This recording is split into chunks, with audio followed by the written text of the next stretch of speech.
अरे भाई क्या नहीं है मेरे पास, আমাদের কাছে কি নেই। দেখুন মটোরোলা এজ 50 ফ্যাশন চলে এসেছে, একদম নতুন মডেলের সেট। মটোরোলা এজ 50 ফ্যাশন প্রচুর চাহিদা হচ্ছে বাজারে, তাই আমরা নিয়ে এসেছি সেটটি। জাস্ট সিল ওপেন করে দেখাবো, সঙ্গে থাকুন এবং ভিডিওটি বেশি বেশি শেয়ার করুন, কারণ আপনাদের সাপোর্টে আজকের ডিএইচ মোবাইল সেন্টারে এত দূর, নইলে আপনাদের ভালোবাসা ছাড়া এত দূর যাওয়া সম্ভব নয়। তাই তো বলি ভিডিওটি বেশি বেশি শেয়ার করুন এবং লাইক কমেন্ট করতে ভুলবেন না।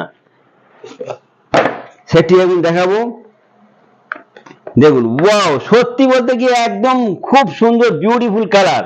আর সেটটি আপনারা, আমি সঙ্গে থাকুন, বারবার বলছি, ততক্ষণ বেশি বেশি শেয়ার করুন, লাইক কমেন্ট করুন। আর সেটটি ওপেন করে দেখাচ্ছি, দেখুন এত সুন্দর, কাছে নিয়ে এসে জুম করো। সেটটা তো লুক তো খুব সুন্দর এবং কালার দেখুন, ডিসপ্লে ও বাবা, এত একদম ডিসপ্লে